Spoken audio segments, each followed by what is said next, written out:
Wait, where'd you order from? Some website called like safetygear.com or something. They're like some like company in Texas. I don't know. Oh, it wasn't Chinese. Yeah, I ordered them from AliExpress, just waiting for those to get here through DHL or whatever. Fucking 6.5 months later, covered in like grease and powder of some kind. Tiny fingerprints.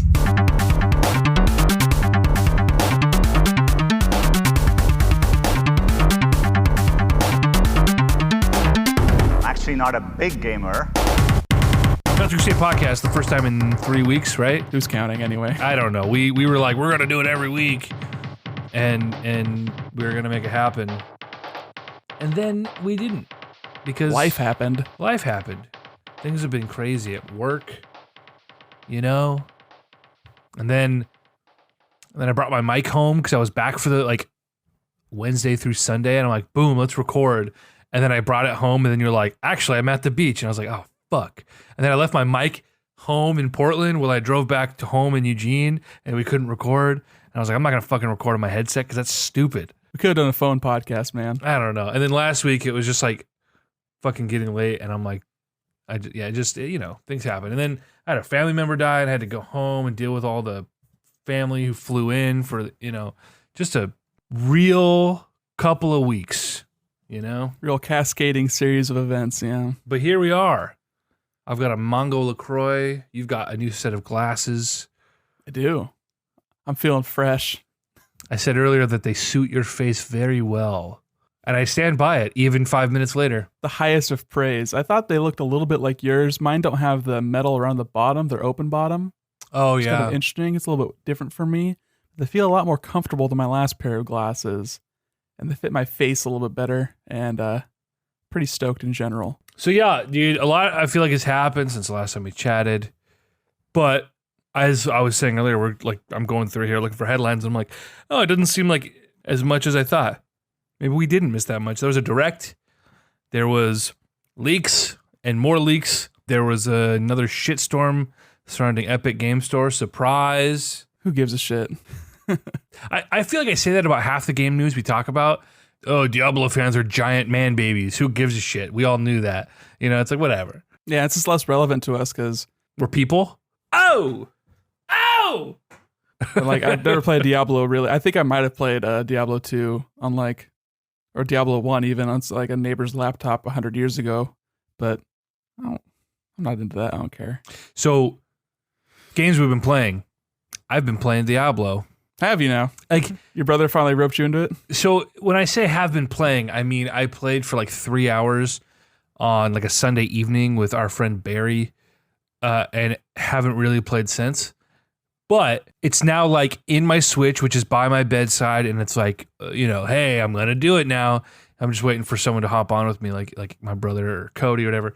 I am intrigued by it. It's definitely a game you have to play with people. Like, you play it by yourself, it sucks. It just sucks. It's less about the game and the gameplay itself and more about just the principles. It's a loot grinder. You're spamming 2 buttons and getting better loot. It's totally pointless, but if you're doing it with friends and suddenly it's fun, really reminded me, not reminded me, but really made me nostalgic for like Destiny, which was the exact same game principles, but wrapped up in a game with good mechanics and graphics. Right. And the gameplay loop was different, but the rewards were the same. Like, it's you hanging out with 3 other friends and hitting things until stuff flies out of them and the numbers are popping out and you're just like, ooh, I got a cool thing. Exactly. So, it's on my list of like, things that are on my radar when I have time to pick up my Switch. The other thing is, and I really do want to get into this, maybe it's not time for the podcast, but I somehow found the time to binge Game of Thrones over the course of like 2 Fridays, a couple of days at work. I had it going on my phone while I was doing more of the menial sort of mindless editing stuff I had, which is probably not the ideal way to watch that show.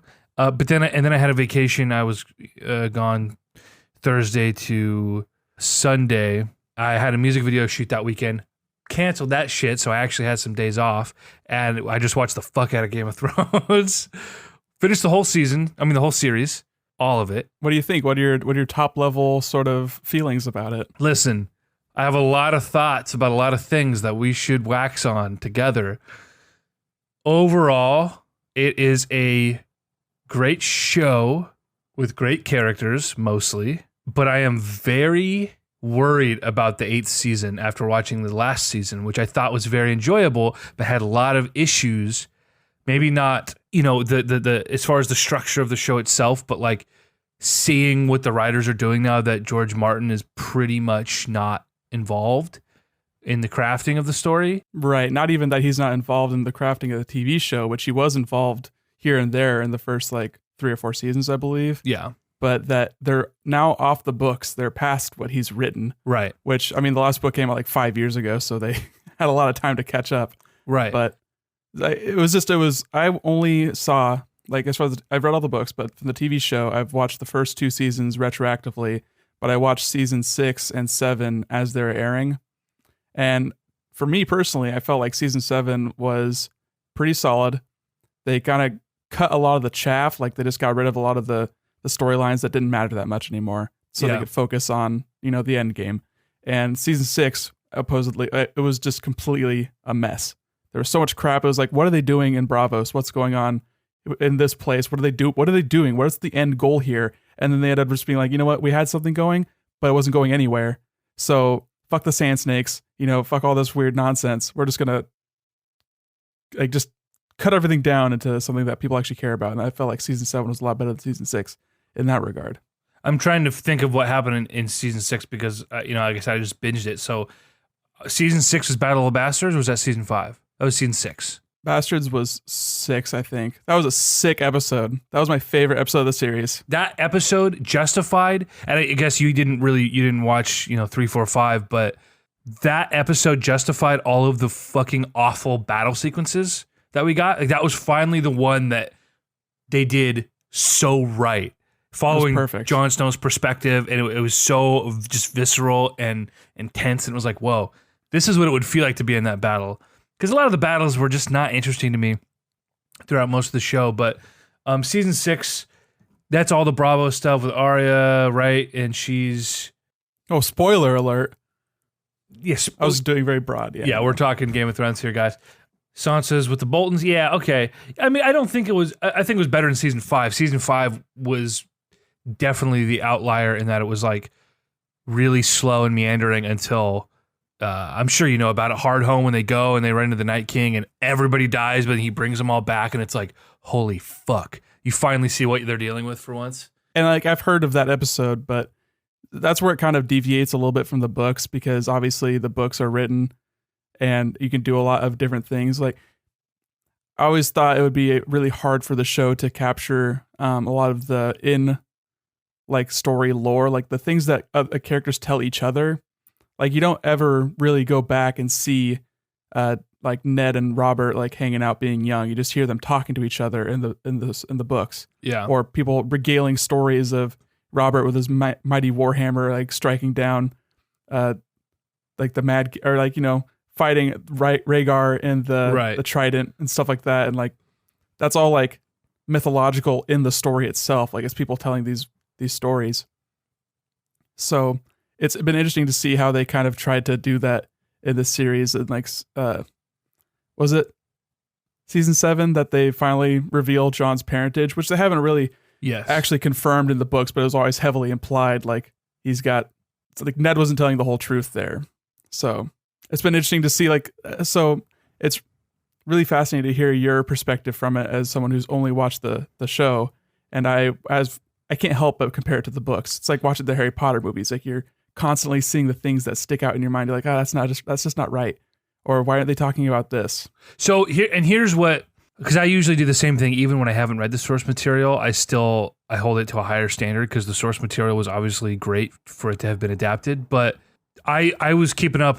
I kind of robbed myself of a lot of really great moments because I was reading the wiki, because I wanted a lot of that lore, because they would mention little things, Thoros of Myr and the history between the Clegane brothers, and like just all these things that they touch on, and there's a history there, and I know there's more. So I spent a lot of time on the book wiki, spoiled a lot of things for me. But I found out along the way that, and I'm really bummed you haven't watched the whole series. The books and the shows, even when they were sticking to the books earlier in the show, they are so different, and so many of the characterizations are different, or like things like Loras Tyrell is not really Loras Tyrell in the show. He's more of the older brother in the book. Yeah, they combine a lot of characters, which you kind of have to because there's 100 goddamn characters. They all have brothers and sisters, and they all have like the same name. Yeah. So it's hard enough. Like that's why they have so many titles. Like you don't know Gregor Clegane's name, you know the Hound, right? You know the Mountain, you know the Viper, you know all these different characters by their titles, not by who they actually the are. Red Viper of Dorne, dude. He was one of my favorite characters. He was pretty awesome. He was cool. I remember that was one of the episodes I watched. What was that, season 4 or 5? 4. It was after the Purple Wedding because that was what Tyrion was accused of. It was after he killed his dad. So it was season 4 before he killed his dad. Fuck, you're right. So that was season 4 because oh gosh, it's all such a blur. But well, yeah, you watched it all in like 2 weeks' time. So. Yeah. And that I also suffered for that because I'm like, that didn't feel developed at all. It just happened. I'm like, oh, well, I guess I just blew through 60 hours of television and however long. But overall, I think it's really good. And like I said, I am bummed that you haven't watched it because there are a lot of things I want to get into about like Daenerys is an awful character. She's bad. And I'm really worried about season 8. You know, Daenerys has been sort of she's a caricature of what the writers, the very liberal writers, think a strong female character should be, and that's frustrating for me because I think Daenerys, as far as main character goes, is the most, or she has deviated the most from George Martin's source material, and that's because the writers are trying to sort of cater to this modern sensibility of what a strong female character is. And like I said, she's a caricature. She's obnoxious. She's nothing what she says, and everything she says she's not, and I'm afraid that they're gonna do something super SJW in season 8 and really stray even further from like what this character should be based on her actions, and that kind of worries me. I look at strong female characters, I think of Olenna Tyrell, and I think of Cersei, even though you're supposed to hate her. She's a great character. Arya versus the other characters who like people are rooting for, like Daenerys and Sansa, who's fucking terrible. Well, you're not supposed to like Sansa. She's supposed to represent like her brain was filled with lofty ideas, and it's like the harsh realities coming back to fight her. And they don't really do that well in the show at all. She's just a victim. They do a little bit. I mean, just her whole storyline with Littlefinger and her being used to poison Joffrey. Like she was the person that brought the poison into the wedding, right? But she didn't know about her piece. I know she. That's like her point in the plot is to be used by other characters. Like she starts as a pawn, and then she thinks she's growing, but she's still a pawn, and that's like her role.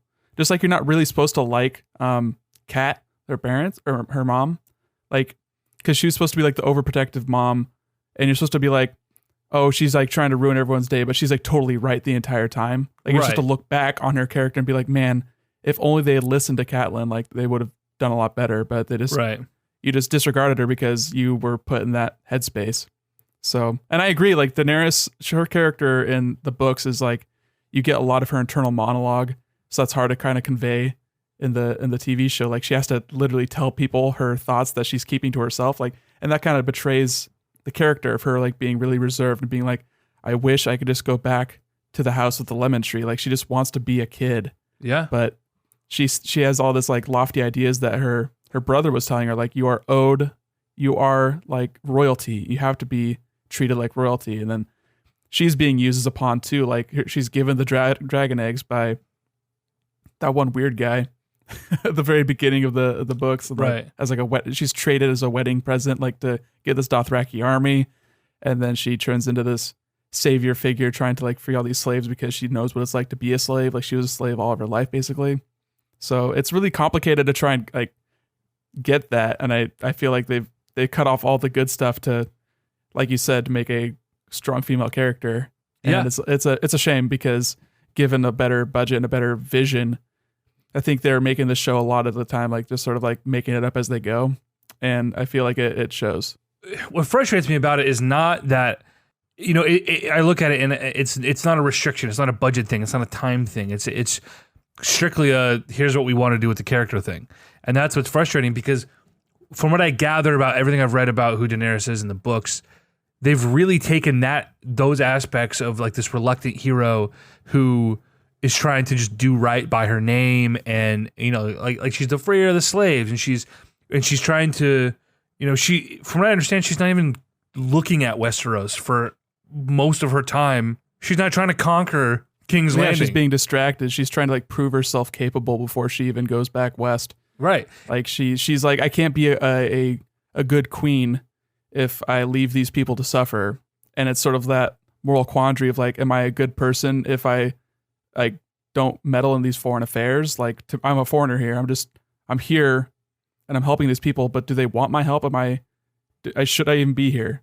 Right. And that's what like the last season was like her being like, okay, I need to stop this. I need to just follow my instincts. I need to be like, I just need to do what I feel instead of being lost in all these questions that people are asking me. I feel my frustration is that they really did what they should have done with Daenerys, they did to Jon Snow. And I know that those characters are supposed to kind of parallel each other and mirror each other's journeys in a lot of ways, but they didn't reflect that in the show as well. And I feel like, Jon Snow was a milquetoast he was a whiny little baby. He was just obnoxious. He was so dull for the first couple of seasons, and they really nailed his growth, and he's finally a character that you can empathize with and you're rooting for, but you still are like, God damn it, you have too much Ned in you and it's going to bite you in the ass and get you killed again kind of thing. Well, they've also had opposite trajectories where Jon Snow is raised as a bastard, being told like every day of his life, you don't deserve anything. You're not beholden to anything. Like you have to go to the wall because you're just going to ruin everybody else's time down here. So, whereas Daenerys is being told you deserve everything. Yeah. So they have these opposite trajectory where Daenerys starts high, goes down low, and is coming back up again. Where Jon started low, rose up to like commander of the Night Watch, the Lord Commander, the King of the North. Just he's had this like sort of up and down trajectory that sort of intertwines like high points and low points with Daenerys, and I think that's what makes that interesting. But yeah. The show can only convey so much, and it just makes me want to read how it actually goes out. Yeah, and I really do want to dive into the books. I've been watching a lot of videos about like the history. Like last night I watched this huge breakdown of Robert and Ned's whole rebellion, and it was like so interesting to me. And I really want to experience some of that with the books, but a few things stopped me from it. I realized how different the books are from the show. Like the core of the show and what they have been building to is so drastically different than the book. The Night Walkers thing and what Bran's doing and how that's going to tie in. It's like, it's so different. It's not even in the same realm as the book. Like the whole Night Walker thing is based on like a couple of references. Like it's totally different, that it's like, I don't want to be disappointed on one hand, but on the other hand, it's like, okay, I can divorce myself from the show to a point and use the show to enrich what I'm experiencing in the books, but the books aren't finished yet, and I do not want to start something that's incomplete. I just don't want to do it. Yeah, that's totally fair. And like you're saying with like the White Walkers, just because they get to one endpoint and they get there in a different way, it's kind of interesting to see how they do it as opposed to what they would do in a book, because they're vastly different mediums, and it's really hard to do things in a show that you would do in a book and vice versa. Like, have you ever read a book adaptation of a movie? It sucks. It's just like reading a bad screenplay.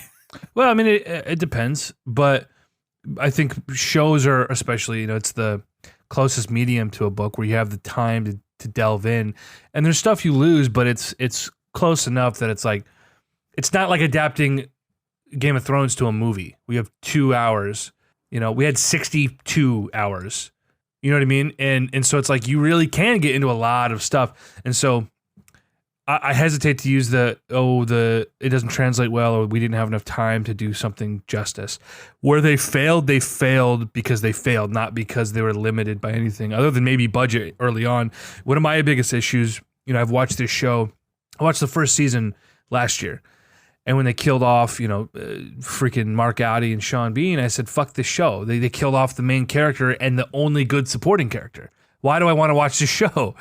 And hearing sort of behind the scenes with the showrunners and the director who did the penultimate episode, they're like all excited about like, hey, we're doing something we've never done before. We're going to kill our main character. And that's the moment I realized, like, okay, the things that are bad about this show, I can't fault where they follow the books, right? They're following the books. They're trying to be faithful to a point. Then they're kind of beholden to that.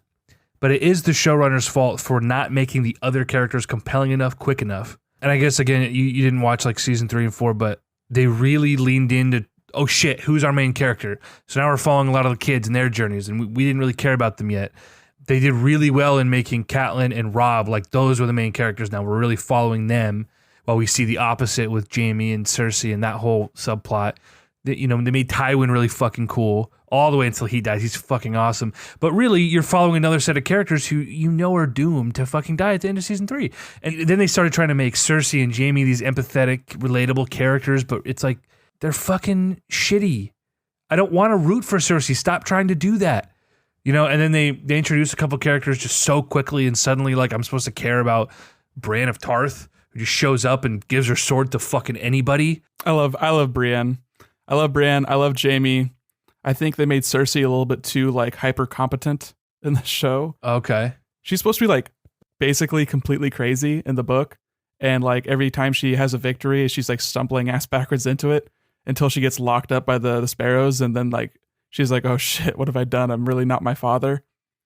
And like, that's hammered home by Jaime. Like one of his aunts basically tells him like, both you and Cersei think you're Tywin, but it's like Tyrion is Tywin's like real son. Like that's who is the Tywin of the family. And it's like, so the show has done a lot of weird things in that way. And it's weird also that they made Robb such a main character because he never got a POV chapter in any of the books. Right. That's what I hear. So like he's the only one of the Stark kids that doesn't get POV chapters. Really weird. Well, I guess Rickon didn't either, but also bringing back Rickon to the Battle of the Bastards is like the one downfall of that episode. Like, yeah, they had to kill him eventually because they were literally doing nothing with him. Yeah. But they've done nothing with him in the books either, so they're probably just like, well, what do we do with this guy? Well, I found it interesting that they brought him back out of nowhere, but like you needed sort of the emotional punch, Yeah. But anyway, yeah, it's a great show. It's got its issues, but overall, it's really great. The characters are phenomenal. Tyrion is outstanding. I do have to say about the newest season. His weird little accent that he tries to do too. Oh, dude, it's awful. So cute. But it's great. The 7th season got away from the really nuanced sort of political, like, the viewer questions like, well, who was right? Because you can kind of see it from both perspectives.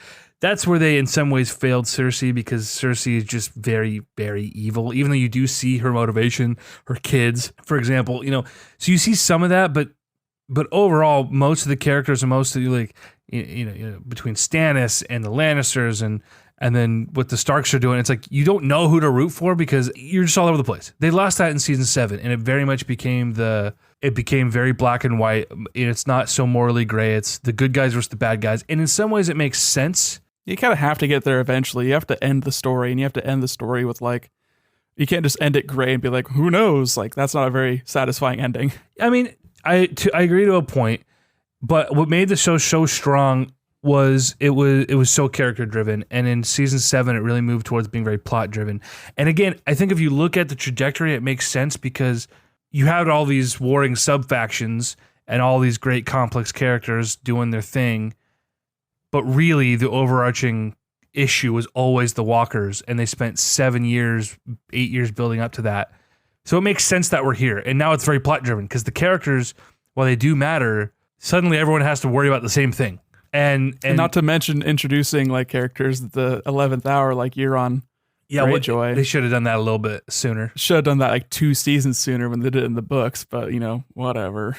But they had a lot going on. And things like, so we got the Golden Company coming, but we don't know shit about who the Blackfires are. Yeah, did they establish the Golden Company similarly in the show where Tyrion was there? They didn't establish anything. All they said was in the 7th season, like, oh, we're hiring the Golden Company. They're going to come. So they haven't established that the Golden Company was like started by a Blackfire, like a bastard child of the Targaryens. No, it's just so that's a bummer. Maybe they'll do that in the 6 like 2-hour episodes they do in like a week or two. When does that start? Like April next week, 20th or something. Sunday, a week for So, oh my God. Anyway, this is not a Game of Thrones podcast. All that to say, I got super into, like, I was having flashbacks to like homeschool with your mom, doing like medieval studies and like draw your coat of arms. Exactly. So I picked up Skyrim again on my Switch, picked up that save, and was just sort of like soaking in the medieval nonsense, and did that for a couple days. But it's cool. What have you been playing? Earlier I said Sekiro, of course. And you're like, no. Which shocked me considering it's like two of your favorite games, but with ninjas. I mean, samurai. Yeah, I want to get Sekiro.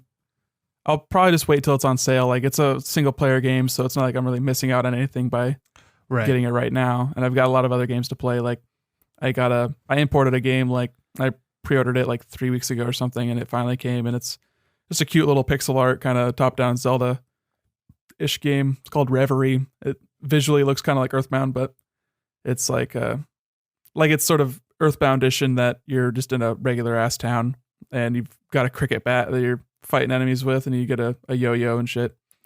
But it's Zelda, you're going through dungeons, you're fighting bosses, doing all that kind of shit. It's fun, it's cute, it's got like very New Zealand vibes, it's got nice music. That looks just like Earthbound. Yeah, I mean, clearly.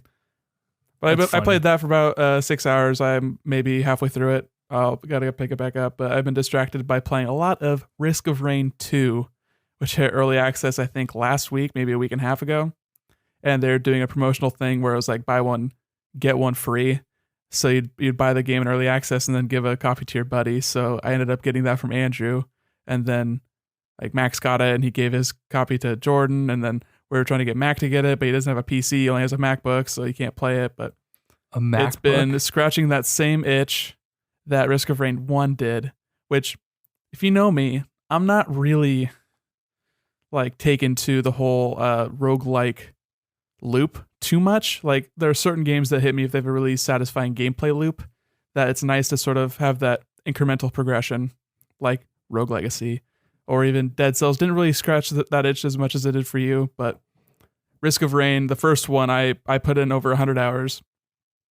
And this one, I'm like, it's like infecting my brain. I'm just thinking about it. Like, there's not much to do. You're just sort of doing runs and getting cool items each run and trying to get as strong, as fast, and ridiculous as possible. But it's just really satisfying. And this one, as opposed to being a 2D sort of run and gun action platformer, this is a third-person shooter where it's over the shoulder and you're bopping around, and the levels aren't as procedural. Like, you're kind of always hitting, like, there are 2 starting areas, there are 2 secondary areas, and the third and fourth areas are always the same. Early access, obviously, and a lot less enemies, and the items aren't as fleshed out yet, but they're doing updates. Like, I just read through a blog post they did where they're talking about what they're going to try and balance. Like, oh, the damage over time on the fire is too strong, stuff like that. But it's really cool. They've got a nice variety of characters you can unlock and play as. I've been playing a lot as a huntress who, instead of just being like a normal hit scan shot, her main fire is if you have an enemy on screen, it'll have like a little marker around them and you'll just like shoot arrows that home in on them. And then her secondary ability, you throw out this staff that hits one enemy, then bounces and hits another if they're close enough, and it hits up to 5 different enemies. And then she's got a mobility option where she teleports, but it's like directional based. So if you just like look straight up and teleport, you'll just like shoot straight up. And then her longest cooldown is like this, you move a cursor around, then you select an area, and then like this rain of arrows just fires in this one location. So she's got some really cool DPS and mobility options, and I really enjoyed playing as her. And like all the different items you can get items that increase your run speed, increase your chance for a critical hit, increase your fire rate. Or like if you have a 10% chance of shooting out a missile whenever you fire, and you'll just like shoot out this homing missile and it just fucks up an enemy. Or all your attacks do exploding damage. So if you have 2 enemies close to each other, they'll both get exploded and hit by that one hit. And like a million different items that they all stack and increase their own ability power. So it's not like you're losing out if you get 2 of the same item. It's just getting stronger and stronger. So you just get so crazy overpowered, and you start realizing, oh, I've been playing this game for 3 hours and I'm still in the same run. I'm just crazy overpowered right now. And then when you die and start over, you're like, man, this is way slower. And so this is really interesting, kind of how you progress and level up, and just you feel so much stronger at the end than you do at the beginning. So how much carries over after a run? Because my biggest frustration with roguelites are there isn't enough progression, and I feel like I'm really taking a step back, and it's almost like, why am I doing this again? Like there's a fine line, I think, in a tough balance you have to try and achieve so that it feels like you're eager to jump back in because you saw that progression and you're like, okay, I can do that again. And you'd be even better off. if that's too far of a drop, you lose incentive, I feel like, to play. Yeah, and I agree. That's totally true. I'm just so taken to the gameplay loop that this developer has established with this game and the game before it. Like, it's just so much fun to play that I don't mind starting over from the beginning. And the stuff you do, it's like just unlocks. You're unlocking the ability to find this item. You're getting cool logs of the enemies, and you're getting cool lore, like in-game lore messages of like what these enemies are called and who discovered them. It's this very, ephemeral kind of lore building, world building kind of stuff, but I'm into it. It's a really nice setting. The music's awesome. So like, it's just got this nice vibe that I like interacting with. Okay. So yeah, basically all you're doing is unlocking, like you start off with one character, and then after you survive 3 rounds, you unlock another character. After you survive 30 total rounds, not in one run, but just overall, you unlock another character. If you find like a secret portal, and like you can buy another character from that one. If you like quote unquote finish the game, like after enough runs, you can find another, like there's the teleporter after each level, summons a boss, and you have to survive for like 90 seconds and kill the boss. And that's how you get to the next level. But occasionally you'll find these things that open up these portals that will bring you to like a special level that is like, there's a shopkeeper like between time basically, or you land on this island and you have to fight all these enemies and pay off these altars so you can actually damage the boss. Like the boss is immune until you've paid off all these altars. So it's like a survival test. And like there's different kind of challenges that they've started incorporating. And obviously it's early access. They have 6-7 characters available right now. And I think there's going to be 4 more that they've confirmed. And there was another thing in the previous game called artifacts where you could change how the game played, like the entire game. So like from the last game, there was something called glass, where you had 1/10 of your health, but you did 5 times as much damage. So it was like glass cannon, high risk, high reward kind of thing. Or there was one that made all the enemies elite versions of themselves. So like color swapped with higher health and effects basically. Or, stuff like that to add like challenge or like make it more interesting and sort of shake things up a little bit. So it's really fun. I'm waiting to see what they do with updates, but this is like almost a live service game in that way. Like it's me and my buddies hopping in and doing runs and doing cool shit and like seeing how far we can get, or just enjoying our time hanging out, playing the game together. It's a nice golf game in that way. How do you feel about early access games in general? I feel like on one hand, it's cool to put something out there that you're willing to craft and evolve as your audience consumes it and gives you feedback. But on the other hand, it feels like you just kind of want the game that developers intended and you just want to experience it and then move on. I think it depends on the game. Like this is a game that I think plays really well into an early access model because it is a game that requires a lot of balance. And I think that the only way that I could get that kind of balance is through player feedback, through like a wide swath of players, not just like, this is like a small indie team. Like they can't afford to pay QA and like get that kind of feedback. They need to actually throw it out in the wild and have people tell them, oh, we like this, we don't like this. Can you fix this? I'm encountering this weird bug. Like I was reading a thread about someone who's like, yeah, I played the game for 8 hours and enemies stopped spawning. I'm like, dude, you played the game for 8 hours? What's wrong with you? But also, yeah, that's a problem. Like they should fix that. There's like some weird math error that they fucked up with that nobody should encounter, but you did. Like, congrats. I feel like if he was like, I played for 21 hours, but 8 hours doesn't seem like that much, right? 8 hours that's a long time. I mean, I've been known to put in a couple of 8-10 hour sessions in without nary a break, Nick. Nary a break. Well, you're just a hardcore gamer, and I just don't understand that. I put in 3 hours, and I'm like, man, I'm getting tired. My eyes hurt. I should go lay down. Okay, I gotta pull up this tweet that went around this week. Oh my God, is it the one where you're robbing yourself the joy or whatever? That one.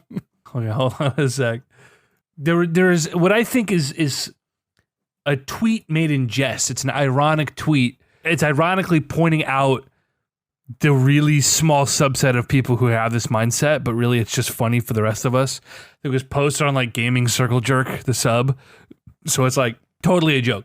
No, you're not a gamer. I'm so sick of all these people who think they're gamers. No, you're not. Most of you aren't even close to being gamers. I see these people saying, I put well over 100 hours into this game. It's great. That's nothing. Most of us can put easily 300 plus hours into all of our games. I see people who only have the Nintendo Switch and claim to be real gamers. Come talk to me when you pick up a PS4 controller. Then we can be friends. Okay, this is where it gets good.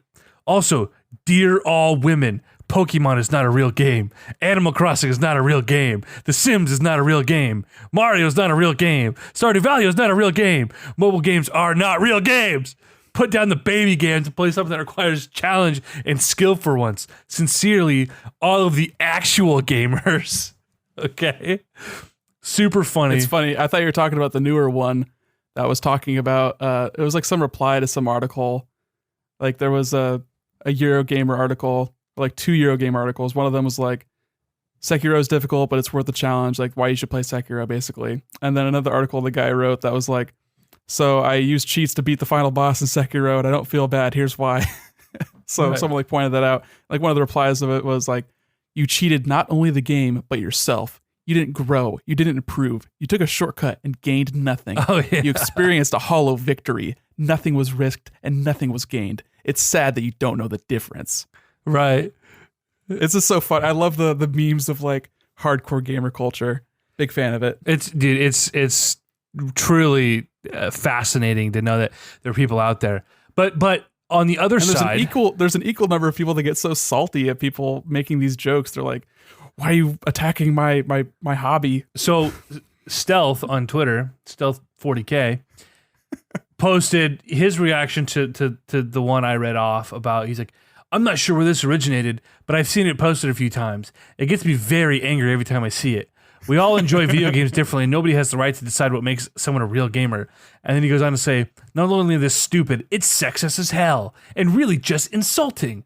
While I hope this is not real, and something written to me make a point, unfortunately, I see people saying enough of these things with the same sentiment that it bothers me, all the same. And I'm just like, take off that fucking white armor, bro. It's just a bit. Nobody believes that. And the people who do, it's like this very vocal minority on the deep, dark depths of the internet, not the people actually interacting with you. Yeah, they're making them seem much more important than they actually are. Right. I gotta, while we're on the topic of tweets here, I got a kick out of a retweet that you posted. I didn't realize you actually had retweeted it. My brother pointed it out to me. I was with Andrew, and he showed it to me. And my first reaction was Gunt, which is your Smash Bros name. So the tweet is Link mains. Name stuff like Mark and John92. Always choose rematch after losing. And then Young Link mains. Name stuff like XX, Dark Lord XX. Only ever neutral BS. And then Yoshi mains. Name stuff like Piss in my balls and Mr. Sperm. All 4 postgame messages set to Dunktastic. Dishonorable. And I'm like, oh my God, it's literally Nick. And so I just retweeted it and said Gunt. And then Andrew was like, Nick's the one that retweeted it. And I said, oh, fucking course he did. Dishonorable with a U, of course. That's why I retweeted it, man. I was like, it me, Mr. Sperm. Oh man, that was just a real hoot and holler. I'm just a big fan of a lot of the Smash memes that have popped up since Ultimate came out. Because it's more and more real. It's a real popular game. A lot of people know. They know the struggle. Fighting Ganon's online, Right. A couple things we actually need to jump to, unless there's anything else that you've really put some time into that you wanted to chat about. No, that's mostly it. I've been watching a little bit of Umbrella Academy. Oh. I think that's an all right show. Okay. Some nice melodrama, some superhero-esque stuff. It tries a little bit too hard to be edgy. It's written by Gerard Way, so of course. Of course. I mean, when I was a young boy, my father took me into the city. To say I'm marching band. Oh man, My Chemical Romance. Yikes. I love Straight from the Path. Just because Drew York looks like Downsy Gerard Way does not mean they're anything alike, okay? In the back of a cop car. Oh God. Hey, their last album I actually really enjoyed, okay? Yeah, well, you liked Year of the Rising Sun, so. It was just called Rising Sun, okay? Okay, whatever. And it was really fucking good. I just talked to Max about that. I know. Fuck, man. And I'm sure you got the very accurate representation of the conversation coming from Max. Calling you out, Max. No, he was being fine. He was just like recounting that you were talking about how we have such weird taste in music and that we have like such strange overlaps. And that's weird that we, even get along musically when we have so many like jarring differences and stuff like that. But it's so similar how like each of us like on our list of favorite records, there's a Northlane record on there, but they're very different records, and you're like, oh, the one you like is terrible. Yeah, it's not Singularity, I'll tell you that right Well, now. that's for me. I'm like, God, that album is so fucking good. Or like Straight from the Path. I'm like, Rising Sun is their heaviest, most polished. Dude, Make Your Own History is way heavier, dude. It's not heavier. It is rowdier. heavier. It's not heavier. Dude, Rowdy is heavy, my dude. Wait, see, that's the thing is, we have these different definitions of like, and I was dissecting the nitty gritty behind what I like, and I'm like, I really like polished core music. Yeah, you like Deep Blue, and I like good albums. No, Deep Blue is like their fourth best record, but like it was different and did something that no one else had started quite doing yet, and that sort of just bouncy bro corey like wannabe hardcore, but like what became really popular a few years later, Deep Blue did before everyone else. But then Parkway Drive just fucking sold out and was really shitty. I don't know if they were the first to do that. I feel like maybe but Ghost Inside did that before them. I'm not sure what their trajectory was like. The only Ghost Inside I like is when they are featured on other band stuff.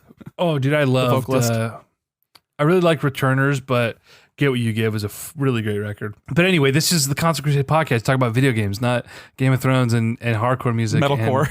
And I did tell Max that punk music fucking sucks, and no matter how important it is or how much you enjoy it, it's fucking awful and is only a stepping stone for good music. I was like, same with hardcore music. Like hardcore music, it's like post-hardcore is so great because people took what made hardcore good and just added melody and made good songs. And it's like, oh, post-hardcore is great. Even though post-hardcore is so broad now, yeah, punk music's important, but punk music fucking sucks, and it's always sucked. Yeah, it's like, yeah, man, I'm a big fan of leaves. I love when they turn red and fall off the tree. And someone will be like, yo, but do you like seeds? Because you should like seeds if you appreciate leaves. It's like, no, I like this thing, not the thing that it came from. Fuck Yeah, off. exactly. And it's like, Go back to 1980. and it says a lot about people who like that sort of thing where it's like, I see what you're doing, but it's less about the music. Even if you enjoy the music, it's less about the music because there's a better version of this, But it's not as authentic, or it's not as, I don't know, man. We got into it, and I finally just said, Max, we're never going to agree on this. Like, we're never going to see eye to eye. I totally agree with everything you're saying. You love punk music. I don't deny that. It's still bad. The same way, like, Kiss is not good, but it's still, like, hugely important music in the grand scheme of, like, music of the 21st century. Showmanship and makeup.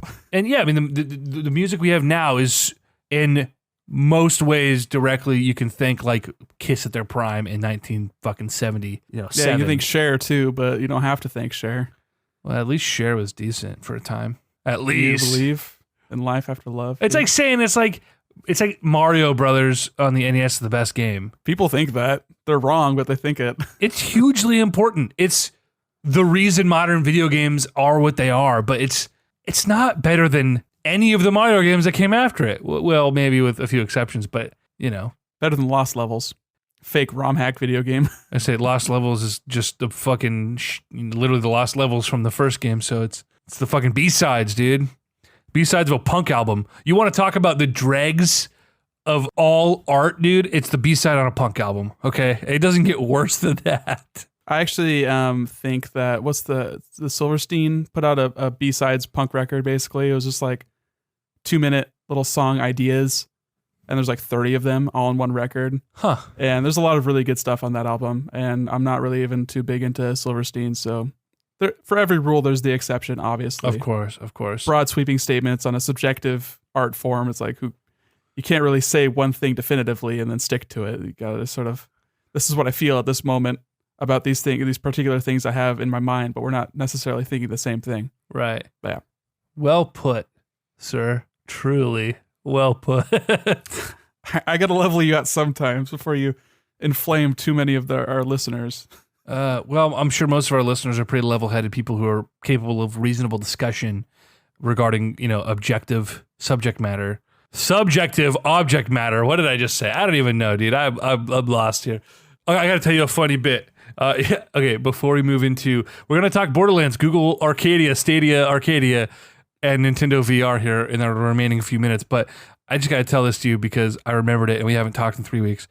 Went home this weekend, or last week, I guess, and I went to give Daniel just like a handshake, like a man shake, right? Daniel, the 10-year-old brother, for those of you listening. And he gave me like a solid handshake. I was like, whoa, do that again. Was that an accident? Shook his hand. And I was like, dude, kid's got a good, not just a strong grip, but like a good handshake. And his tiny little hand somehow shook my hand like a normal person. And I was impressed. So I was like, was that a fluke? Shake my hand. And he shakes my hand and he goes, how's business, Bob? It's like, what the fuck? And so I hit him with like I don't know, some equivalent, but later he shakes my hand and he goes, how's the fam, Dave? I just lost it, this fucking kid. And so all day he comes up to me and shakes my hand and tries to think of something new and funny, you know. How's the weather, Tim? Like what? Just like dumb fucking water cooler, like, you know. And I'm like, where's this kid getting this shit? And he kept coming up with them. And so today he's got the Messenger Kids app, so he can text now when he's home with access to an old phone on Wi-Fi, right? So he was just texting me random bits he was workshopping. He was workshopping his handshake bits. I got a real kick out of that. Game respect game, you know? Right? Dude, he came out to the beach. Him and my mom came out to the beach, and I was excited because I was like, oh, we're going to play some Smash Bros. And just like hang out at the beach for a night. Well, he was a total shithead and ruined the trip for my mom and lost his. I took a Switch back with me to Eugene. I was like, video games are gone for you, bro. Gone. But he spent a good hour at dinner telling me all about Hello Neighbor on the Nintendo Switch. I remember that being like, people thought it would be like the next big thing. It'd be the next Five Nights at Freddy's. A lot of streamer support, and like they're trying to get that to be like a big thing. But I don't know. It just doesn't seem like it was that good of a game. They're touting a lot of things that the game never ended up really making good on, like because you're basically breaking into this guy's house because you think he's a murderer, so you're trying to like find if he's a murderer, but you're in his house and he's looking for you, and they're just like saying, oh, the AI is so good, he'll figure out like what your routines are. If he catches you, he like will know that you might go there again. Huh. You know, like it was supposed to be really smart AI, but that didn't really seem to be the case. Gotcha. I know. I have seen like a clip where and it's pretty creepy. He sees you and he chases you down. But yeah, kind of goofy. It's supposed to be goofy, not creepy. A little goofy, a little eerie, a little bit like kind of creepy. They made a prequel that was like Hello Neighbor Hide and Seek. That's about like him and his sister when they're kids and they're just playing hide and seek. So it's a little less creepy. Weird. Okay. Maybe more of like a multiplayer thing. I'm not sure. I just know that it's a thing that exists and is real. Games are weird. You can't follow them all. There's too many of them. Speaking of too many of them, we're getting a fourth Borderlands game. The third. Well, yeah. The pre-sequel. We're getting a fourth Borderlands game, and they're all really the same game. Really. A lot of games are just the same game when you make a sequel if you're not like into it. But the difference between a game like Assassin's Creed or like, I don't know, something with its own unique story each time versus like Borderlands, it's just a loot shooter with local Wasn't co-op. The first one more of just like being a vault hunter, and the second one's more about taking down Handsome Jack? Yeah, but the story, it's like the story in like League of Legends or WoW. It's totally ancillary. Or Destiny. Different, but same. Or like Monster Hunter. Wait, yeah, it's just, it doesn't need to be different, like story-wise. It just needs to be different enough to the people that are into it and still be like enticing to a new crowd. Which I think Borderlands is kind of like vanilla enough that you're just like, yeah, you know, you're a cartoon character and you're shooting these enemies and numbers pop out and you're getting these guns that have legs and there's a billion of them. You know, here's our tone that's like generic gamer tone, but like no other games are actually doing that. Yeah, it just, they have to release new Borderlands games just to keep it fresh, or quote unquote fresh, just to keep the install base. I mean, it's been 7 years since they put out a Borderlands game, so it's not like they need to. They just haven't in a while. This is the first one of this generation. I mean, that's true. It's true, but you know, it's like not a franchise that could survive on DLC like an online game can. Probably could. It's just like easier to make money if you're popping out a $60 product every few years. It seems like they kind of deviated and tried to do other stuff, and they were met with massive failure. So it would make sense for them to go back to the cash cow, not do another Aliens, Colonial Marines, or Battleborn. Was there like a weird Overwatch clone? Yeah. Well, it's at first I was intrigued and I said, "Oh, this would be great. I would love a new Borderlands game I can play on the Switch." Well, Well, it didn't come to Switch. So I'm like, well, what's the point of me getting another Borderlands game on PC or PS4? I have the other 3, and it's the same thing. If I want to go play Borderlands with some friends, I'll go play any of the other one and have the exact same experience. So I was kind of bummed about that. That's not coming to Switch. And then they released that it was like remastered for PC. You could download it for free if you own the other versions. And I'm like, it's the same cel-shaded graphics you've been doing for fucking 12 years. What do you mean remastered? It's not. It's the same thing. You know. They did other like minor updates, like you can there's like more quality of life stuff that they added in 2 that they sort of retrofit on 1 and made it so you could put on different like headpieces basically to sort of differentiate yourself from other players, I guess. Sure. I don't know. I'm not like into Borderlands. I played Borderlands 2 for maybe like 3 hours with some friends once, and they're just sprinting through the game because they've been playing for hundreds of hours, and I'm just like, I've never played this before. What do I do? They're just like, oh, shoot stuff. I'm like, well, this is not a good first experience for me. I got really into the first one. We beat the first one. Kind of a disappointing ending. And we started the second one and played that for several hours. And it was fun. I had a good play group that we played every day back when I just started college. And it was a really fun time. And then I got the Handsome Jack collection on the PS4 a couple years later, but it was around the time Destiny really took off for me, and so I kind of dabbled with some friends, but we all really were playing Destiny, and so we never went back to it. So I'm like, okay, my friends get Borderlands 3, I'll play it, but the fact that it's not coming to Switch, I think is going to dissuade a lot of people who were really hoping for a release like that. But the big thing regarding the announcement, it was initially a leak, and then they confirmed it with the trailer, was the announcement that it is not coming to Steam day and date, but it has an exclusive deal with Epic Game Store. Controversy. And we talked about this on the last episode a little bit about how do you keep, developers from being shady using Steam, as free marketing essentially. And I don't know exactly how you solve that, but what do you mean by like using it as free marketing? Saying your game is going to come to Steam and then it's plastered all over Steam, and then at the final hour you're like, it's coming to Steam, but not for 12 more months, and it's exclusive to the Epic Game Store. Well, I think that only happened once, didn't it? It's becoming a trend as Epic is sort of taking off and poaching major developers who are signing lucrative exclusivity deals. I say let the game companies make money. I mean, if Steam really wanted to compete, instead of like throwing a bitch fit and crying about consumer rights when they are not a consumer, they are a platform. Like, they can't pretend to be like one of us. If they really cared, they would offer money to 2K and be like, yo, make it exclusive on Steam. Fuck Epic. Right. But they've never had to do that before, so they've just been de facto sitting on their laurels, sitting at the top of the hill PC platform that they haven't mobilized quickly enough. They're too busy worrying about their weird VR headset and whatever crap Valve's working on now, their bad card game. Like, they just don't really care. Right. And it'll be on Steam in 6 months. Like, that's a shorter exclusivity window than The Division. I think that's a year-long exclusive. And it's not truly exclusive. That's also on the Ubi store, but, same goes. Right. It's Steam missing out. And again, gamers being just giant fucking babies crying about how it's like, dude, just download Epic. And it does make a little bit of sense because this is a multiplayer-focused game. And I'm surprised The Division didn't have this much lasting sort of holdouts, but maybe because, I don't know, Borderlands is just as much a console game as it is a PC game, same with The Division. Like, right. Whatever, people have such a short memory span about this kind of thing. Like, they just want to be mad about something for a week. I mean, you see it from everybody. Everybody just likes to be mad about something for a week, and then they move on to the next thing to be mad about. Do you remember on Twitter, I think we may have talked about it on the pod, but we were bitching about this on Twitter and how people are fucking stupid for crying about the Epic Game Store. And some guy was talking about, well, they don't care about us or our data security. And he started like arguing about why Epic Game Stores is trash and this is bad for consumers. Like, I don't know. That's all fucking whatever to me. I look at Steam and I look at the Epic Game Store and I'm like, if $60 isn't enough, if $60 isn't gatekeeping you, a fucking email sign up should not be keeping you from this game. You know what I mean? Like $60, 60 hard-earned dollars you're willing to spend on this game, but you're not willing to sign up for a third-party client that isn't Steam. Like, what benefit do you have for being at Steam?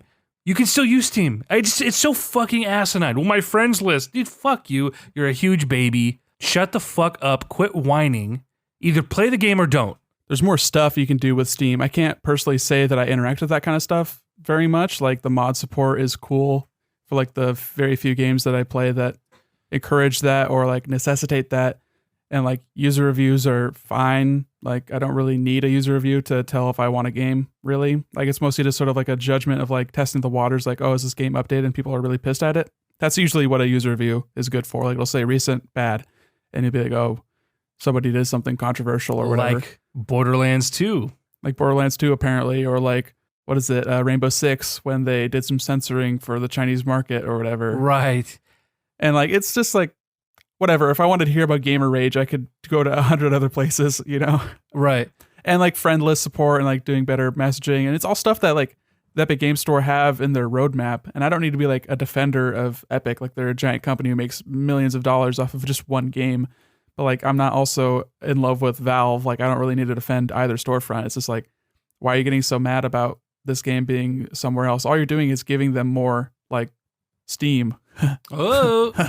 Oh. Like you're giving them free marketing by being mad about it, because then other people can stand on their soapbox and be like, the gamers are mad. Right. And it's just like a circular, like Ouroboros of hatred. It's like, whatever. It's a circle jerk. An Ouroboros of hatred. Jerk. I like that a lot. Well, yeah, Borderlands 2 got review bombed over this. And I saw some articles saying like it or not, this is the only way, you know, that fans can communicate with developers. It is a good way to communicate with developers. Like it's one of the only ways that someone could do like something more effective than just not buying the game. Like it's what protests are for. It's like it's a way to speak out. It's a way to make your voice heard. And if it actually affects their bottom line, if it dissuades people from buying their game, like that's a good way to do that. It's just so easily weaponized by like a small number of people that it sort of snowballs. And it's like a weird thing to do for a game that's not out yet. Like you're not mad at Borderlands 2, you're mad at Borderlands 3. Well, meanwhile, Steam comes in and completely just deletes user reviews. Like, bye. Doesn't matter. You're abusing this privilege.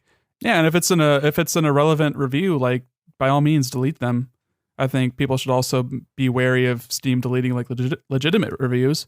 But like if you're leaving a review on Borderlands 2 saying Borderlands 3 epic bad, and like that's it, then that's not a relevant review to Borderlands 2. That was an interesting couple of days on Twitter.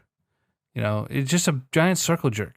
It's, you know, it's like every community has its bad eggs and has its toxicity and has its sort of aspects that you can kind of point at and make fun of, and it's sort of memeable. You know, it's like we played music for years, right?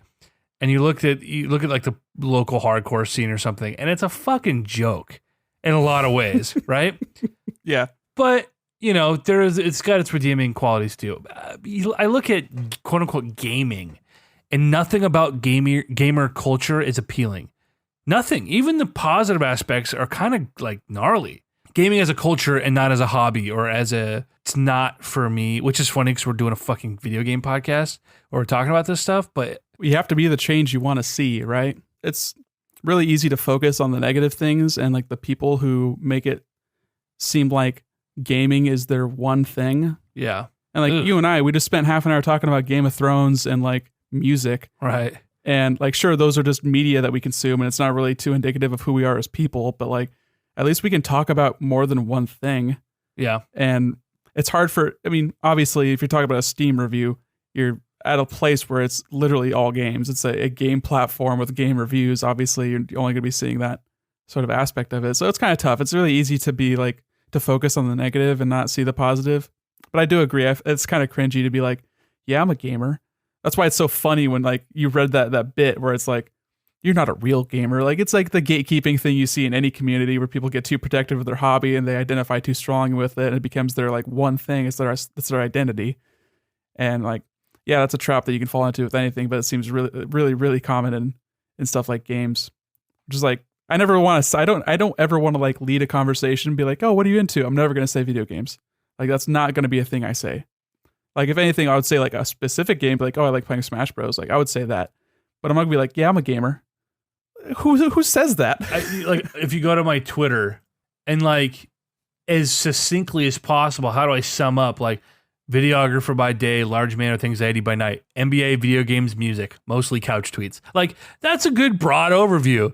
I put video games even though that's like such a minor part of even what I do in my free time now. You know, I'm like, yeah, what do I do in my free time? Well, I watch basketball sometimes, and I play music, and I play video games, and it's like, that's what I do in my free time. I drink beer, like, you know. Chat with friends. Yeah, I mean, what do people do? I don't know. It's like, what do I do in my free time? I hike? I don't, like, that's fucking stupid. I'm a hiker. Like, that's my thing. I'm a hiker, okay? I mean, some people have that as their thing. Like, it's really easy to attach to a hobby and make that like your identity. Yeah. So it's just that gaming, I guess, maybe because it's like a newer thing, or because it's so intertwined with like communicating with strangers online, that it's gotten to a point where you are so used to being the stranger, you're so used to being the small voice shouting into an empty room, that when suddenly people can like retweet you and take your funny gamer take as serious, and it gets elevated into this thing where it becomes like a binary choice. Like, you either believe in this or you don't believe in this, and you're wrong if you do, and you're right if you don't. Like, it's just a weird sort of combination of how social media has taken over a lot of our sort of generation's society, and how we communicate with each other, and how we propagate ideas and beliefs and what that means. That it's sort of a weird thing that's coincided with our hobby being like one of the hugest entertainment like money makers in the world. Like, right. Video games make more money than movies do now. It's insane. And music hasn't made money in 20 years because the DMCA decided to fuck everybody. I do want to say, I see the validity in like being protective of what you're really into, especially if it's niche, or especially if it's all you're into. Like, I look at things like music, or I look at even growing up, you know, for a long time, I was really protective of nerd culture because I grew up a total dweeb. I got fucking made fun of for the things I liked, you know? I would hide my fucking Star Wars books inside another library book when I was reading during, you know, we'd have half hour to read at the beginning of every class. Like, I didn't want people to know because I got made fun of and I wanted to be a cool kid.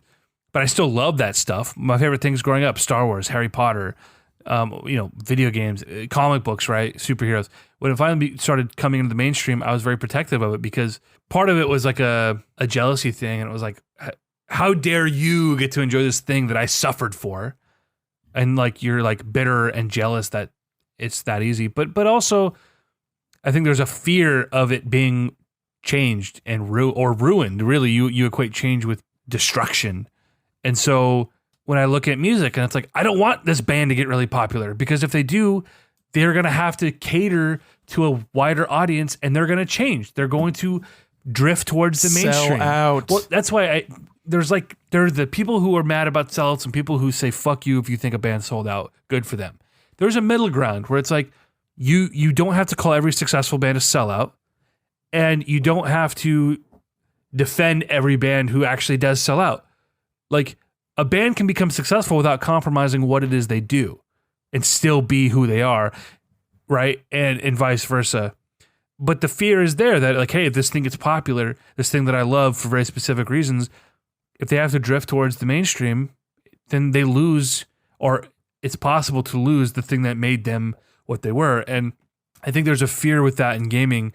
Like, if everyone wants to play fucking mobile games, that's all we're going to get. But it's like, dude, you guys are bitching about this shit. Sekiro just came out and everyone's crying because there's not an easy mode. And you're like worried that because babies want to play Pokemon that they're going to quit making games for you. Like, that's where it's asinine. Like, there are so many games still being made for you. Who cares who plays what? You're not in any danger of having your hobby changed or altered or catered to somebody else. Like, you know what I mean? It, like, especially on the heels of like the whole controversy with, you read all the articles about Sekiro and the easy mode and how it's like insulting that a developer would do this to gamers. Like, totally the opposite end of the spectrum.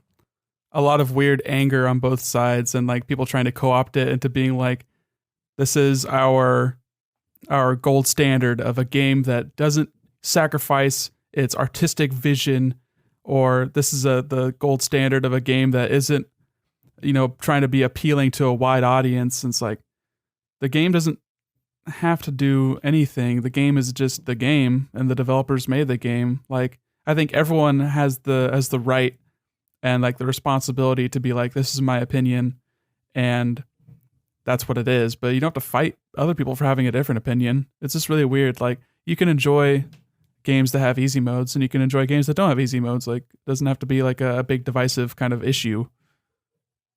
Seems to be like making a lot out of a little and being like trying to draw lines in the sand.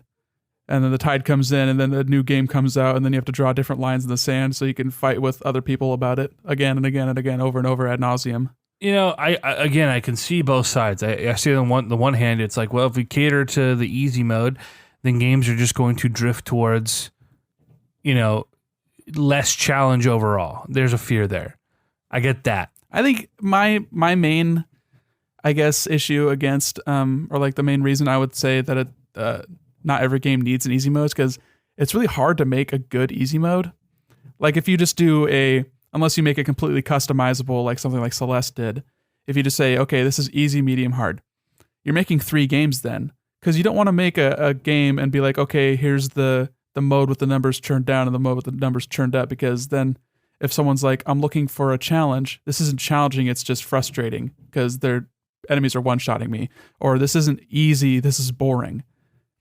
So the only problem I have with that is if a reviewer reviews that game and doesn't like disclose what like difficulty they play it on, or it just adds another layer of obfuscation between the reviewer and like the reader of the review, where it becomes harder to be like, what is the person's experience? Am I going to get the same experience if I play this game? Am I better at this game than the person reviewing it? How do I know these things? It becomes like a really weird sort of bunch of hoops you have to jump through just to find out if the game is good.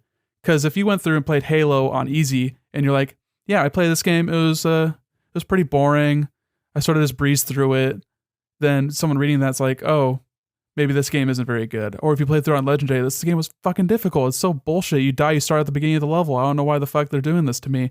Then it's like, oh man, this game sounds way too hard, I don't want to buy this. So it's just like another layer there that is just weird. And then you got people talking about accessibility, and it's like, well, do games need to be accessible? It's like, yeah, you kind of want to shoot for that, obviously. You know, you want to make a game that's as available to as many people as you want. But like, are you sacrificing your vision for the game? Like, you have this idea for a thing. Do you have to make sure that everyone can enjoy it? Like, it's like if you painted a painting and someone who's colorblind comes up and says like, well, I don't really appreciate this because I can't differentiate the reds from the greens. It's like, well, I painted this painting from my vision. And I'm sure there are people who could make a game that is very, very accessible, but like they have to make that game too. You can't just make everyone's creative vision fit into your own specific like use case.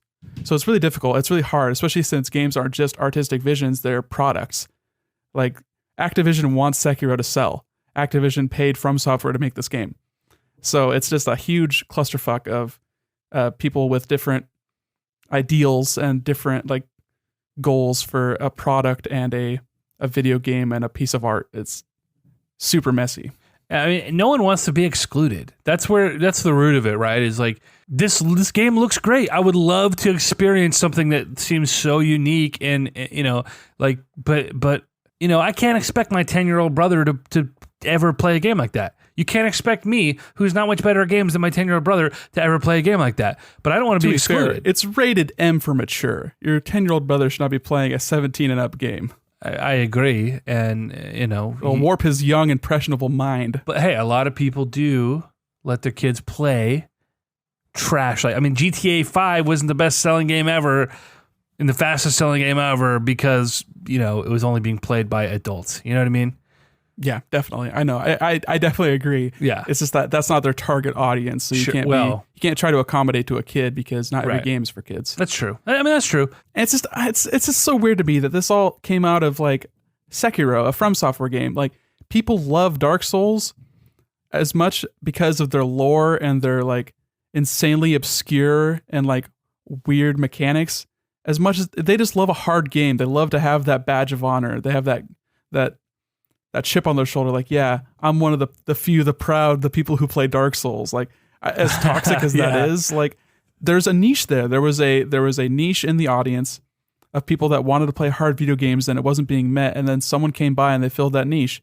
And now people, like, it's like you were saying, they're defensive of it. They don't want people to be like, come in and co-opt their hard game into something that's accessible to everyone because that takes away their badge of honor, I guess. Exactly. So it really comes down to that toxic, you know, ownership of something that you have no ownership over. you know? But I think also if From Software made a game that was like Dark Souls and everything but name and was easy, I think people wouldn't like it as much. And it's like, why sacrifice your vision for like the possibility of reaching a broader audience if you lose your main audience? If you lose that hardcore following, then like, what are you even doing? What game are you making? Who is this for? And I think that's a question that developers ask themselves all the time is like, who are we making this game for? And if they have a solid answer, like From Software frequently does, like they know who their audience is and they make their game specifically for that audience, then they're fine. They're set. They have no worry about losing their audience because they know who their game is for. And it's just weird people commentating on the internet that try to make it about them, I guess. Right. Well, it's funny you say, who is this for? Really leads us nicely into the next two topics that we don't have time for because it's an hour and 20 into this podcast. But Google Stadia and Nintendo VR. Who is that? What is that for? That makes no sense to me. Well, what do you want to talk about first? You want to talk about Stadia? Let's I'm talking like 3 minutes on Stadia because the overwhelming consensus is that it's not happening. Well, I don't know about that. I mean, you know that I was one of the people that got to test drive Project Stream, which was Google's beta basically at the end of last year. Yeah. I played over an hour of Assassin's Creed Odyssey over the internet. That was before you got your internet dialed in. Well, yeah, that was my old internet, so my upload speed was a lot worse, but it's not about upload speeds, it's about latency. And I don't know what my ping was with Google server. I don't know what the closest server farm they have to me. It's probably in Seattle, I would guess. They might have one in Portland, I'm not sure. But like that's just it's a distance game at that point, and like how well they can interact with ISPs to be like, yo, let us use the good stuff. But it worked. Like it was fine. I mean, Assassin's Creed Odyssey isn't a very like enticing game. Like I didn't have like a great time playing that.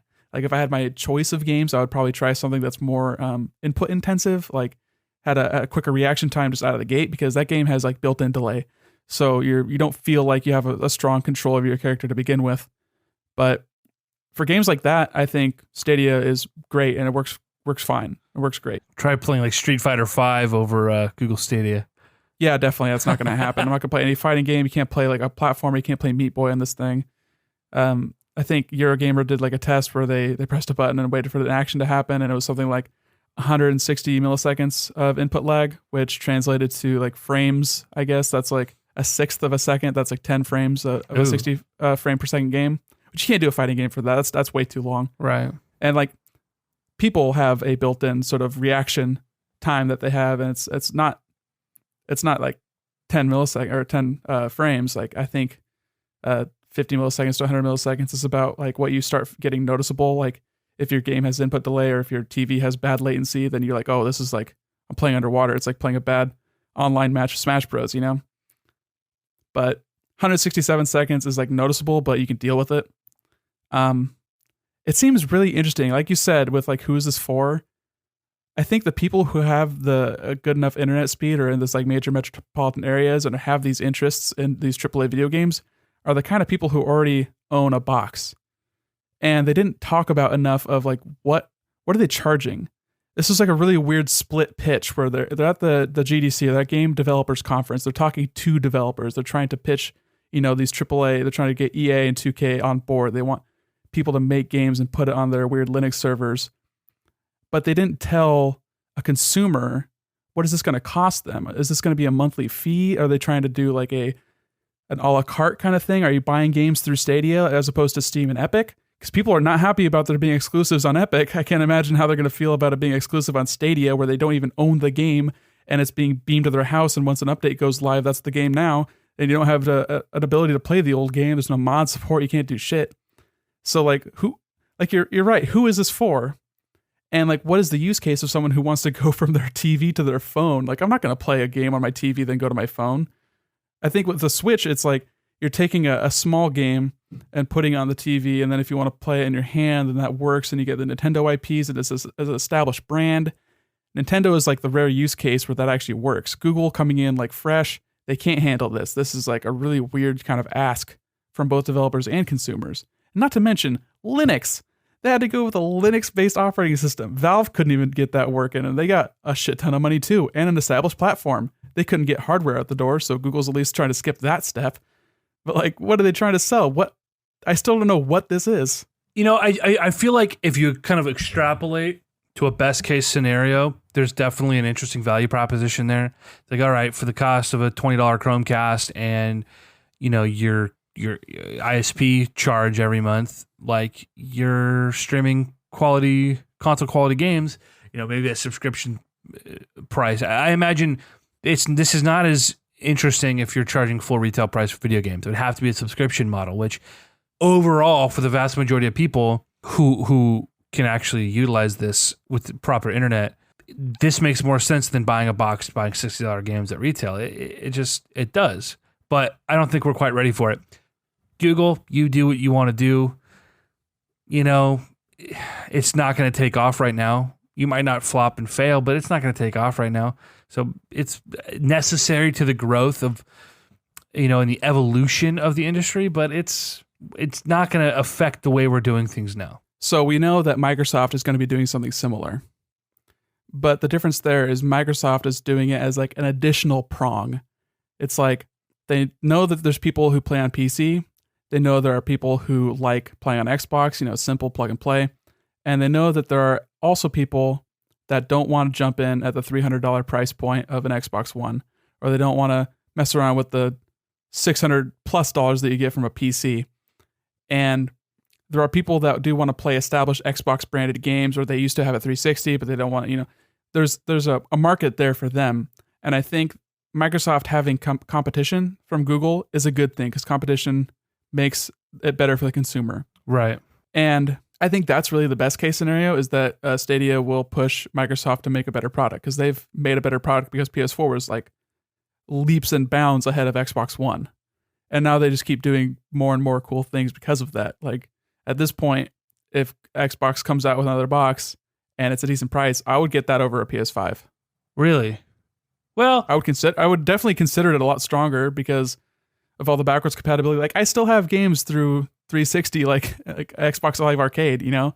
So I would have a better built-in library than if PS5 came out and wasn't backwards compatible, which like knowing Sony, they could do that. They would do that. I don't think it's compelling enough for me, or would be, even under ideal circumstances. I don't think it would be. Also, I don't think we're the audience for that. You have an Xbox That's One, true. a PS4, and a Switch, and a PC. Right. Like you're like the definition of a power user, even though you don't game as much as like a lot of people would. Like you're not playing 300 hours of games. Like you're not a real gamer, right? Listen, don't gatekeep me, motherfucker. I'm gamekeeping, okay? Don't keeping these games. gatekeep me. But like we are not the target audience. We love hardware too much. We love buying things too much. But I think there are people that are more invested in services. But also it's getting to the point where how many more $10 a month things can we spend our hard-earned monthly income on, you know? Right. Like you're already paying for Hulu, Netflix, you got your internet, you got your Well, bills. I'm you got not all these paying for bills. those things. Well, you know what I'm saying. Like a lot of people are paying for multiple different TV substitutes because cable got so heinous, but now everything's splitting off and you're paying the equivalent of cable for Right. all these different crap every month. You know, it's getting too expensive. And if it hasn't already gotten too expensive, I think it's already like reached its saturation point for subscription model stuff. And the Apple comes along, it's like Apple Arcade, Apple Magazines, finally a way to read magazines again. Right. This is what I've been asking for. What are they going to add? No, like introducing the Apple payphone. You just go into a booth and you pop in a quarter and you can make a call. Did you see the Apple credit card? Finally. Like they have all these weird things, but then it's like the one new product that they've tried to introduce in the last how many years totally flopped. They canceled AirPower because they couldn't do it. You see that?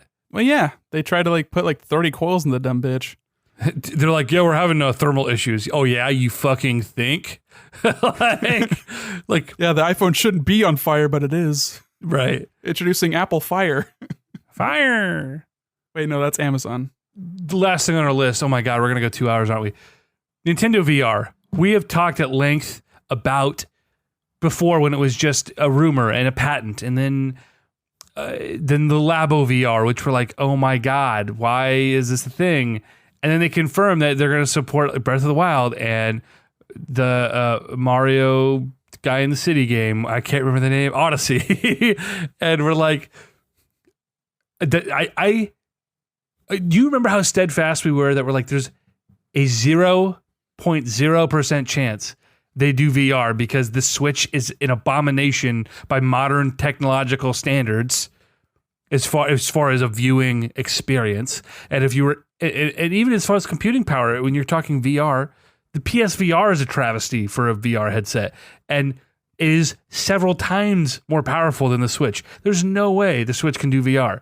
And we scoffed at it. We laughed at it. We pointed our finger and mocked it. And here we are with Breath of the Wild VR coming at you in a cardboard. You remember the fucking, oh my God, the bit I did on fucking Twitter about a cardboard VR headset. And when they initially showed the one of the robot one, and I was just like, it's fucking real. I can't believe it's real. It's and you know what I hate most about it, Nick? I hate most that I really, really want to try it. Like I just need to know, like, what does this look like? Is it going to be bearable? Am I going to be able to play Breath of the Wild without vomiting or having a seizure? The thing is, I don't think you would be able to play it long enough to vomit or have a seizure because you'd be really tired of holding your arms up by your face for more than like 10 minutes anyway. Oh my gosh. It'd be like an arm workout of the century. It seems really dumb. Yeah. But also, I mean, we can't even say that Nintendo wouldn't do something so dumb because look at Virtual Boy. I mean, they are not like without failure. Is this the Virtual Boy? I mean, if it's the Virtual Boy, we gotta buy it so that in 10 years when nobody has it, we got some sick cash, a cash cow, you know? It'll be worth $300. Hell yeah, $300 US. You know what's so funny? And as a reformed, I would say now a reformed collector, I don't buy video game things anymore the way I did. Not even at all.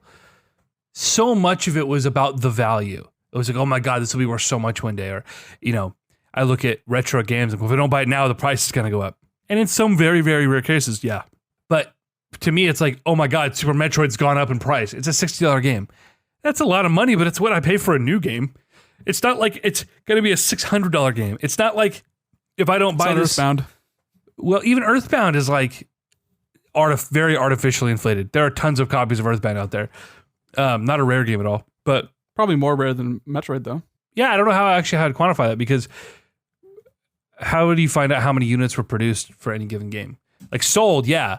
Metroid probably blew mother out of the water, but they made a ton of games. I mean, I remember, you know, hearing stories about how they were being sold for $5 in bins at Best Buys, you know, and so there are lots of copies out there. It just didn't sell those numbers initially. But to think that if I don't buy this special edition console, it's gonna go for thousands of dollars in the future and I'll never own it. No, that's not the case. And video games as an investment is a fucking hard R retarded idea. Yeah, I mean, it's just any other speculative sort of market. Like worrying about aftermarket prices on stuff is like such a risky kind of thing because if you're the one who's thinking about it, then there's a likelihood that there are thousands of other people thinking the same thing, which then floods them. Yeah, it just makes it so that everyone who would be interested in it in the aftermarket already has it because they're waiting for it to be expensive. So it's kind of a weird kind of proposition. Yep. I don't know, Nintendo. It's another thing. Hopefully we get some games soon. Get some announcements soon. Smash is coming up. We'll talk Smash the next episode, which I've so said before. We'll talk Smash the next episode. Said that for many episodes.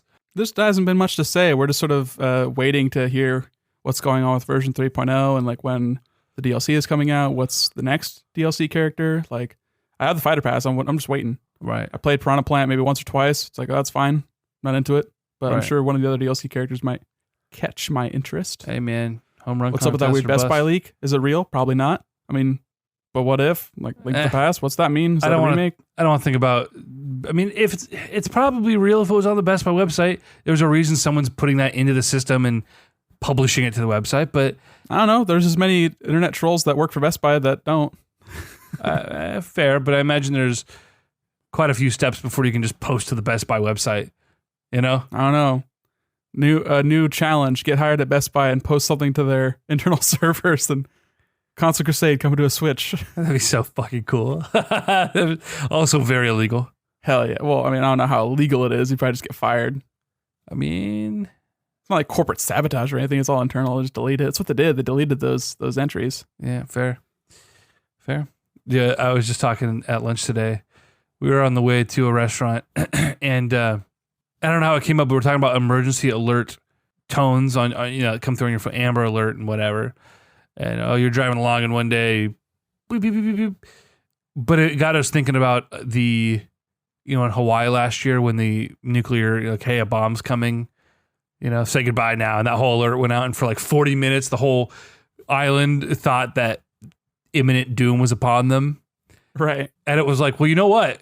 There's one good way to guarantee that never happens again is keep the guy who did it doing the exact same job, because he'll never fuck that up again, And so it's kind of like, don't shit can the guy, just leave him where he's at, because he won't do it again if he's fired either. So, well, no, but it's more likely that someone new comes in and does it again than the guy who did it once ever makes that mistake again. That dude is always going to second guess before pressing a button ever again. Or make sure your nuclear alert is on like Windows XP or whatever it was. Right.